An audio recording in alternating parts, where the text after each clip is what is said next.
Did you skip work? Absenteeism is costing Southern Africa up to 16 billion rand a year.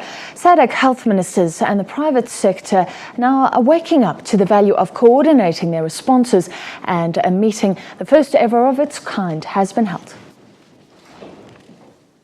Southern Africa has set a 2030 deadline to tackle its health triple threat: malaria, HIV/AIDS and TB. With funding shortages and setbacks, it's running out of time. That's why this year's SADC Health Ministers Conference is departing from the norm to formalize its relationship with the private sector. The meeting is being held against the backdrop of the Victoria Falls in Zimbabwe. Businesses and the private sector in our own countries is what you should be relying upon, rather than donors from outside the region. If we've got a healthier society, our business will benefit. So we're not chasing this as a direct financial bottom line. Half the people living with HIV are in East and Southern Africa, and 64% of these people living with AIDS are on ARVs. For the region, 74% of the mothers are on treatment to prevent mother-to-child transmission, and we have seen 33% reduction in infections.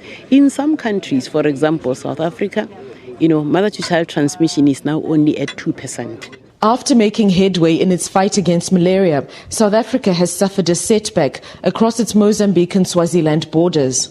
There was a problem, of course, we know from the Mozambican side in terms of that program, and we are seeing an upsurge of malaria across the border. The International Organization on Migration says high regional inter-country travel needs to be taken into account.